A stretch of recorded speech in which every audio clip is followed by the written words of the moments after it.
ፍሬሽማን እያሉ ማጠፋ የነበረው ይሄ ነው። የውጤቴም ደግሞ መበላሸት ምክንያት አንዱ ይሄ ነበር። እንደውም አስታውሳለሁ ሰው እንዳይቀድመኝ ቶሎ ለመሄድ ሞክራለሁ። ዩኒቨርሲቲ ስገባ የመጀመሪያ ጎሌ ከዩኒቨርሲቲ በጥሩ ውጤት መመረቅ ነበር። ነገር ግን ዩኒቨርሲቲ ገብቼ የመጀመሪያዎቹ ሴሚስተሮች ፍሬሽማን የምንላቸው ውጤቶች ጥሩ አልነበሩ። በጣም አነባለሁ፣ በጣም እለፋለሁ፣ በጣም ሞክራለሁ፣ ግን ውጤቴ ጥሩ አልነበረም። በስተመጨረሻ ከዩኒቨርሲቲ ግራጁዌት አድርጌ ግን ስወጣ ህልሜ የነበረውን ማሳካት ብፈልግ የነበረውን ውጤት አሳክቼ ሰርቼ ነው የወጣሁት። ይሄ እንዴት ሆነ? ያኔስ ለምን ውጤቴ ጥሩ አልነበረም? በዚህ ቪዲዮ በዲቴል ነግራችኋለሁ። ልክ እንደኔ ዩኒቨርሲቲ ላይ ወይንም ደግሞ ኮሌጅ ላይ ሆናችሁ ውጤታችሁ ማያስደስታችሁ ወይንም ደግሞ ትለፋላችሁ ግን ውጤታችሁ ጥሩ ያልሆነላችሁ ልጆች በዚህ ቪዲዮ የሚጠቅማችሁን መረጃ ነግራችኋለሁ። ከብዙ አሪፍ ውጤት ከሚሰሩ ተማሪዎች ጀርባ ያሉ እውነቶችንም በዚህ ቪዲዮ ነግራችኋለሁ።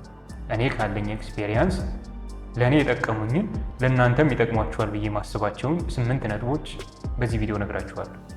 ይህም ፔጅ ሰብስክራይብ፣ ላይክ፣ ሼር በማድረግ ቪዲዮ እንድትጀምሩት በዚሁ ጋብዛችኋለሁ። በቀጥታ ወደ ነጥቦቹ እናልፋለን። የመጀመሪያው ሁሌም ሞቲቬትድ እና ዲሲፕሊን። ምን ማለት መሰላችሁ? እንድንሰራ ወይንም ደግሞ እንድናነብ የሚያደርገን አንድ ሞቲቬሽን ያስፈልገናል። እኔ ዩኒቨርሲቲ ያለው ሁሌም ላነብ ቁጭ ስል እንዳነብ የበለጠ የሚገፋፋኝ በጥሩ ውጤት መመረቅና ቤተሰቦቼን ማስደሰት፣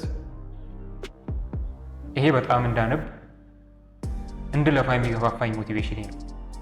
ስለዚህ እናንተም የሆነ ሞቲቬሽን ሊኖራችሁ ይገባል። ለምሳሌ በጥሩ ውጤት ተመረቃችሁ ማለት ጥሩ እድል ይኖራችኋል ማለት ነው። ስለዚህ ይሄ ሞቲቬሽናችሁ ሊሆን ይችላል። ነገር ግን ሞቲቬሽን ሁሌም አብራችሁ አይኖርም። ሰዎችንና እንደክማለን። በዛ ጊዜ ዲሲፕሊን ልንሆን ይገባል። ላስቀመጥነው ወይ ደግሞ ለዛ ላልነው ዓላማ ልንታመን ይገባል። ሞቲቬሽናችን ፌድ ሲያደርግ ወይም ደግሞ ሞቲቬሽናችን ሲቀዘቅዝ ስንሰራ የነበረውን ነገር በዛው ወይንም ደግሞ ስናነብ ስንለፋ የነበረው ነገር በዛው አብሮ የሚደበዝዝ ከሆነ ይሄ ለውጥ ሊያመጣልን አይችልም። ስለዚህ ሞቲቬሽናችን በሚደበዝዝ ጊዜ ዲሲፕሊን ልንሆን ይገባል። እየሰራን ለነበረው እያጠናን ለነበረበት ሂደት ልንታመን ይገባል። ስለዚህ የመጀመሪያው ነጥብ ሁሌም ሞቲቬትድ እና ዲሲፕሊን ልትሆኑ ይገባል ማለት ነው። ሁለተኛው ነጥብ ክላስ ተከታትሎ መግባትና መምህሩ ሲያስተምር ኖት መያዝ። እኔ ሁሌም ማድረግ የነበረው ነገር በተቻለ መጠን ክላስ እገባለሁ፣ ኖትም እመዘግብ ነበር። ይሄ ለምን ይጠቅማችኋል መሰላችሁ? ክላስ ገብታችሁ ጓደኞቻችሁ ጋር በነፃነት ዲስከስ እንድታደርጉ ያደርጋችኋል። በዛ ላይ መምህሩ ሲያስተምር ከመምህሩ ትክክለኛውን እውቀት እንድታገኙ ይረዳችኋል። ይሄ ቀላል አይደለም። ስለ ግሬድ እስከሆነ ድረስ ደግሞ እያወራን ያለ ነው። ክላስ ውስጥ በጣም ብዙ ማርኮች አሉ፣ ወይንም ደግሞ መምህሩ ገብቶ እስከሚወጣበት ያለችው ጊዜ ላይ ብዙ ማርክ አለ፣ ኩይዝ አለ።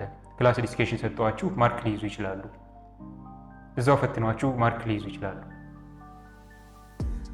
ግሬድ ደግሞ የሚባለው ነገር 0.5 0.25 ቫልዩ ያለበት ቦታ ነው። ስለዚህ ክላስ ገባችሁ ማለት ኩይዝ አያልፋችሁም። እንዳልኳችሁ የተለያዩ የግሩፕ ዲስከሽኖች ላይ ትሳተፋላችሁ። መምህሩ ጋር ጥሩ ኮንታክት ይኖራችኋል። ስለዚህ ክላስ በመግባታችሁ ብቻ ብዙ የምታተርፉት ነገር አለ። ሁለተኛው ነጥብ ይሄ ነው። ይህን ማታደርጉ ከሆነ ይህን ማድረግ አለባችሁ። ሶስተኛው ደግሞ ለመጠየቅ አትፍሩ። ከዛም ደግሞ የተሰጣችሁ አሳይመንት ወይንም ደግሞ የቤት ስራ ካለ በደንብ አድርጋችሁ ስሩት። ለመጠየቅ አትፍሩ ስላችሁ ምን ማለት ፈልጌ ነው?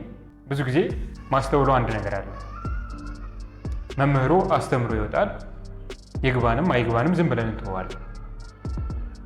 ኢቭን ሳይገባን እንኳን ቀርቶ ምንም ፈርዘር የምንሄደው ነገር የለም ለመጠየቅ ማለት ነው። እኔ ማድረግ የነበረውን ነገር ልንገራችሁ። መምህሩ ሲያስተምር ካልገባኝ አስተምሮ እስኪጨርስ ጠብቄው ወይ ተከትዬው ሄዳለሁ። ኢቭን ቢሮ ሂጄ ብጠይቅበት ሁኔታ ነበር። መምህሩ ቢሮ ድረስ ሂጄ ማለት ነው። ካልገባኝ ቢሮ ሂጄ ይሄ ነገር አልገባኝም ብዬ የምጠይቅበት ሁኔታ ነበር። ዚስ ማች መጠየቅ አልፈራም፣ ምክንያቱም ካልገባኝ አልገባኝም። እናንተም በተመሳሳይ ካልገባችሁ ለመጠየቅ ወደኋላ አትበሉ።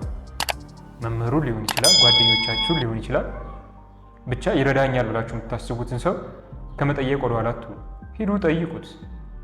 ስትጠይቁ የበለጠ ታውቃላችሁ። መምህሮቻችሁንም በዛው መጠን ግንኙነታችሁ መምህሮቻችሁ ጋር ያለው ግንኙነት ስሙዝ ይሆንላችሁ። መጠየቅ አትፍሩ፣ ጠይቁ። እኔ ማድረግ የነበረው እንደዛ ስለሆነ ለእናንተም ደግሞ ይጠቅማችኋል። ሌላው የቤት ስራ ወይም ደግሞ አሳይመንት ይሰጣል ብዙ ጊዜ። እሱ እንዴት ነው የምትሰሩት? እኔ የቤት ስራ ወይም ደግሞ አሳይመንት ሲሰጥ በደንብ ተመስጬበት ነው የምሰራው። ለምሳሌ አንድ ኮርስ አሳይመንት ተሰጥቶኝ እሱን አሳይመንት ስሰራ በደንብ እያነበብኩ ስለምሰራው ፈተና ሲደርስ ብዙ አልጨነቅም። አሳይመንቱ ላይ ኦልሬዲ በጣም ብዙ ነገር ከበር አድርጋለሁ። ስለዚህ አሳይመንትም የቤት ስራም ሲሰጣችሁ ፎከስ አድርጋችሁ እንድትሰሩት፣ አነባችሁ የምርም አውቃችሁት ብትሰሩት ለፈተና ስትዘጋጁ መወር ይረዳችኋል። የበለጠ መረዳታችሁንም ከፍ ያደርግላችኋል።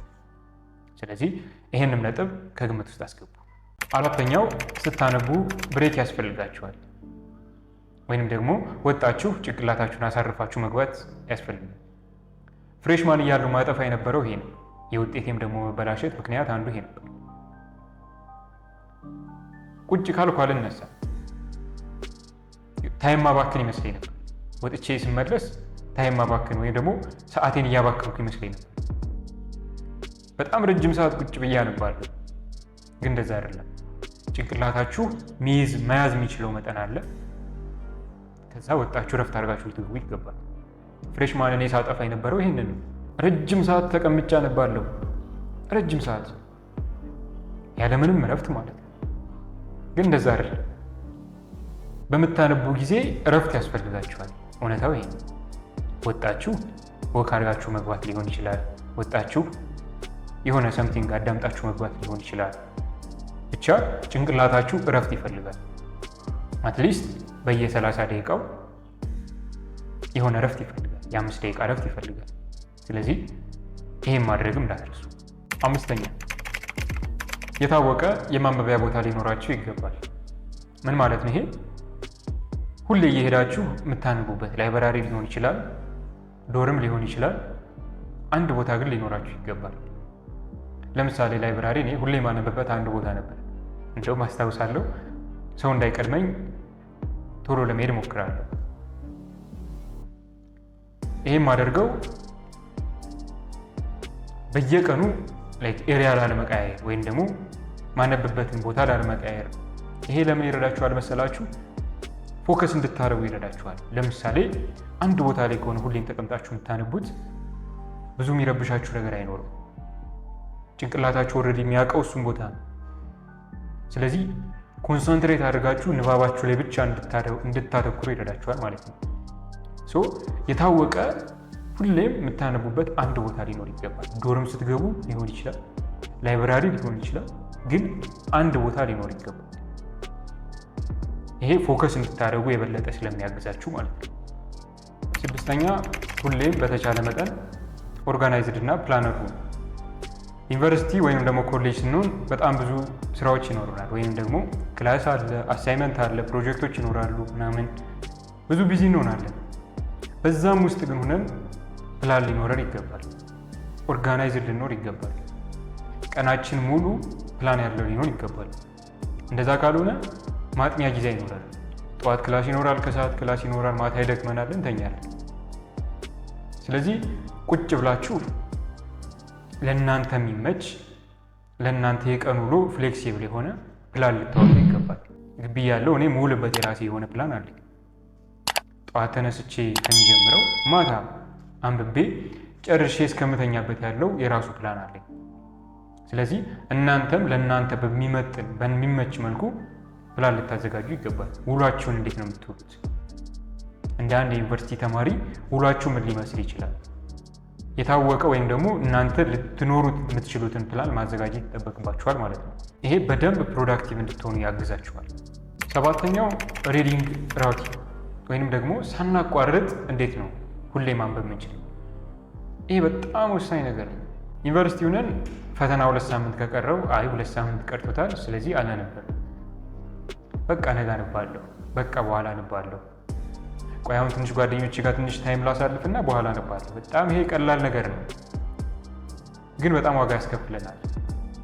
ስለዚህ የሚታወቅ ሁሌ የምንኖረው ሪዲንግ ራውቲን ሊኖረን ይገባል። ፈተና ኖረም አልኖረም በየቀኑ ማንበቢያ የሆነ ራውቲን ሊኖረን ይገባል።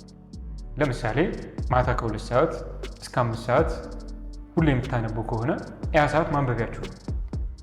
እስከ 1 ሰዓት ከተኩል ወይ ደግሞ እስከ 1 ሰዓት እስከ 40 ምናምን ጓደኞቻችሁ ጋር ጊዜ ካሳለፋችሁ በኋላ ልክ 2 ሰዓት ሲል ማንበብ መጀመር አለባችሁ። ምክንያቱም ያ የእናንተ ነው፣ ራውቲናችሁ። ስለዚህ ለዛ ራውቲን ሁሌም መስራት አለባችሁ ማለት ነው። ይሄ በጣም ኢሴንሻል የሆነ ነገር ነው። መለማመድ፣ ሁሌ መለማመድ። በአንድ የሚመጣ ነገር አይደለም። ነገር ግን ሁሌ ስትለማመዱት ራውቲን ትለምዱትና ኢቨን ልክ ሰዓት ማየት ትጀምራላችሁ። ኦኬ ሰዓት የደረሰ መሄድ አለብኝ ትላላችሁ። እዛ ላይ እስክትደርሱ ድረስ ግን መለማመድ ያስፈልጋል። ራውቲን ሊኖራችሁ ይገባል። ስለዚህ ይሄንን በደንብ አበልጽጉ፣ ራሳችሁ ላይ በደንብ ስሩ ማለት ነው። 8ኛውና የመጨረሻው ጥራት ያለው እንቅልፍ ተኙ።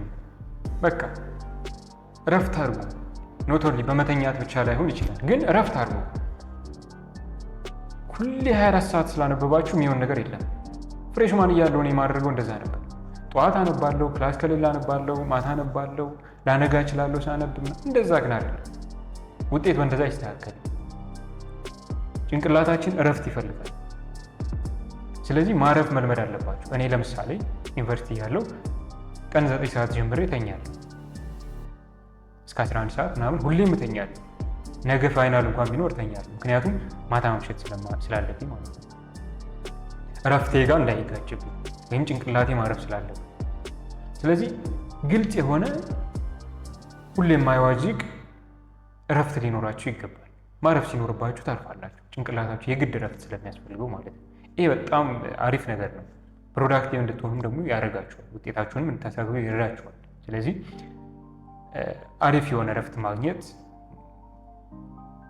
ማትደራደሩበት ነገር ሊሆን ይገባል ማለት ነው። እንግዲህ ያስቀመጥኩላችሁን ነጥቦች ለእናንተ በሚመች በሚስማማ መልኩ ወስዳችሁ ወደ ሪል ላይፋችሁ ደግሞ በማስገባት ውጤታችሁን ከነበረበት ወይንም ደግሞ አሁን ካለበት ከፍ ማድረግ ማሳደግ ትችላላችሁ ማለት ነው። አይሆፕ ይሄ ቪዲዮ ይጠቅማችኋል ብዬ አስባለሁ። መጠየቅ የምትፈልጉት ያልገባችሁ ነገር ደግሞ ካለ ኮመንት ላይ ያስቀምጡልኝ፣ እኔ መልስላችኋለሁ። ኢንፐርሰንም ደግሞ ሜንቶር እንዳደረጋችሁ የምትፈልጉ ልጆች ካላችሁ፣ እንዳወራችሁ የምትፈልጉ ልጆች ካላችሁ ኮመንት ላይ ጻፉልኝ፣ እኔ አወራችኋለሁ። ይሄ ቪዲዮ ያስፈልገዋል፣ ይጠቅመዋል ለምትሉት ጓደኛችሁ ሼር ማድረግ እንዳትረሱ። ፔጁን ሰብስክራይብ በማድረግ ደግሞ ቤተሰባዊነታችሁን እንድታሳዩኝ ይፈልጋለሁ። አመሰግናለሁ። ቀጣይ ሳምንት በሌላ ቪዲዮ እስከምንገናኝ ድረስ ሰናይ ሳምንት።